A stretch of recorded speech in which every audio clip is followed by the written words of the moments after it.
और मथुरा पुलिस को भी बड़ी कामयाबी लगी है। एक हाथ 1 लाख के नामी बदमाश असद का काम तमाम हो चुका है। 12 अलग अलग नामों से उसे जाना जाता था, कहीं पहलवान, कहीं फाती, कहीं मौसीन तो कहीं बबलू।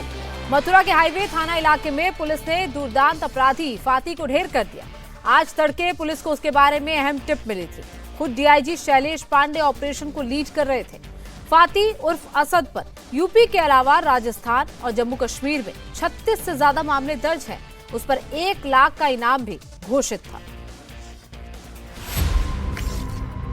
12 से अधिक अलग अलग नाम, 1 लाख रुपए का इनाम, 3 राज्य, 36 से अधिक मुकदमे। मथुरा पुलिस ने पश्चिमी यूपी के कुख्यात अपराधी फाती उर्फ असद को एनकाउंटर में मार गिराया है। हापुड़ जिले के गढ़मुक्तेश्वर का रहने वाला असद की तलाश पुलिस को लंबे समय से। रविवार को पुलिस को असद के ठिकाने की जानकारी मिली। पुलिस ने जब घेराबंदी की तो असद और उसके गुर्गों ने पुलिस पर फायरिंग कर दी। पुलिस की जवाबी कार्रवाई में असद को गोली लगी और अस्पताल पहुंचने से पहले ही उसकी मौत हो गई, जबकि उसके बाकी साथी फरार हो गए। पुलिस को उसके पास से ऑटोमेटिक गन, पिस्टल, खोखी और जिंदा कारतूस मिले। मुखबिर से सूचना प्राप्त हुई थी कि छैमार गिरोह का कुख्यात अपराधी, जिस पर 1 लाख का इनाम भी है, जिसका नाम फाती है, वो अपने 3 अन्य साथियों के साथ थाना हाईवे क्षेत्र के एटीबी से महोली गांव जाने वाली सड़क के कृष्णा कुंज कॉलोनी के पास के एक मकान में देखा गया। घेराबंदी का पता चलते ही देखते ही उन अपराधियों ने अंधाधुंध पुलिस टीम पे फायरिंग की और आत्मरक्षार्थ जवाबी कार्रवाई में एक अपराधी घायल हुआ, जिसे तत्काल पुलिस टीम द्वारा इलाज हेतु अस्पताल ले जाया गया, जहां उसे मृत घोषित किया गया। असद उर्फ फाती के अपराध करने का तरीका दूसरे अपराधियों से अलग था और इसलिए भी वो पुलिस के लिए बड़ा चैलेंज था।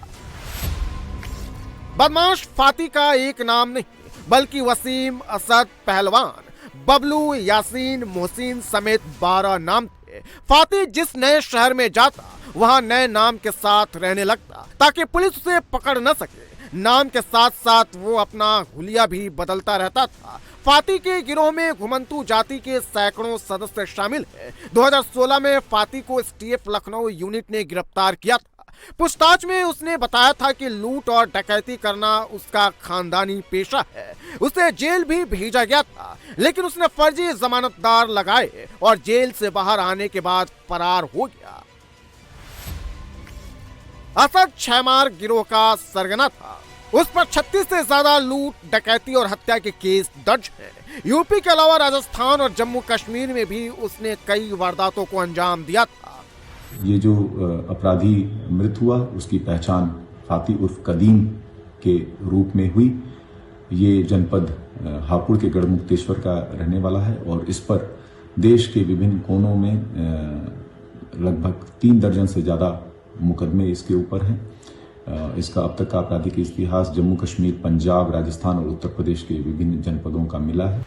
असद और उसके साथी दिन में रेकी करते और रात में वारदात को अंजाम देते थे।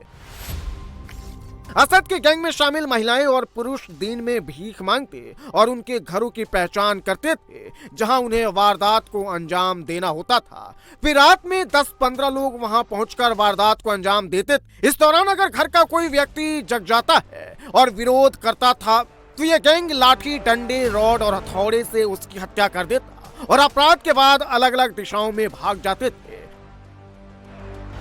छैमार गिरोह एक कुख्यात आपराधिक संगठन है। यह गिरोह लूट, डकैती और हत्या जैसी गंभीर आपराधिक गतिविधियों में शामिल रहा है। इतना ही नहीं, बरेली में 2014 में हुए एक ट्रिपल मर्डर केस में छैमार गिरोह के 8 सदस्यों को फांसी की सजा सुनाई गई। और इसी पर मेरी सहयोगी रुचि कुमार हमारे साथ लाइव जुड़ गई है। रुचि जी, लगातार ये फरार चल रहा था, एक बड़ा गैंग चला रहा था, पुलिस को तलाश थी और आखिरकार पुलिस को कामयाबी मिल गई। देखिए, जो गैंग है ये घुमंतू गैंग है, इसलिए इसको पकड़ना बहुत मुश्किल होता है। ये आप इसीलिए देखेंगे कि यूपी से आप देखेंगे कि कश्मीर में भी उसके खिलाफ केस हैं, राजस्थान में भी हैं, और कहा जा रहा है कि कुछ पंजाब में भी वारदात की थी। एक जगह वारदात करते हैं घुमंतू गिरोह के अपराधी और उसके बाद दूसरी जगह चले जाते हैं, वेश बदल लेते हैं, नाम बदल लेते हैं, तो इसलिए इनको पकड़ना बहुत ज़्यादा मुश्किल होता है। इसीलिए आप देख रही हैं कि असद के करीब 12 नाम हैं, अलग अलग नाम से अलग अलग जगह फर्जी आधार कार्ड बना लिए, और अपराध करने का तरीका जो घुमंतू गिरोह के अपराधी होते हैं बहुत खतरनाक होता है। लूट करने जाते हैं, कोई जग जाता है तो उसका मर्डर कर देते हैं। तो इसलिए बड़ी कामयाबी पुलिस को मिली है। पंजाब पुलिस भी इसकी तलाश कर रही थी और पुलिस को बड़ी कामयाबी मिली है, लेकिन इसके कुछ साथी आज जब मुठभेड़ हुई वो फरार हो गए हैं। तो पुलिस उनकी तलाश कर रही है और पुलिस को ये उम्मीद है कि वो जल्दी पकड़ में आ जाएंगे और उनके जरिए जो गिरोह के बाकी सदस्य हैं, जिसमें महिलाएं भी शामिल हैं, उन तक पुलिस पहुंच पाएगी और जो लोग इस घुमंतू गिरोह के निशाने पे आते हैं उनको पुलिस बचा पाएगी। तो अब सारी टीम्स लगी हैं इसके साथियों को जो भाग गए हैं उनको पकड़ने में। बिल्कुल, सरगना पकड़ा गया है, जल्दी गैंग के और लोग भी पकड़े जाएंगे। बहुत बहुत शुक्रिया रुचि जी हमारे साथ जुड़ने के लिए।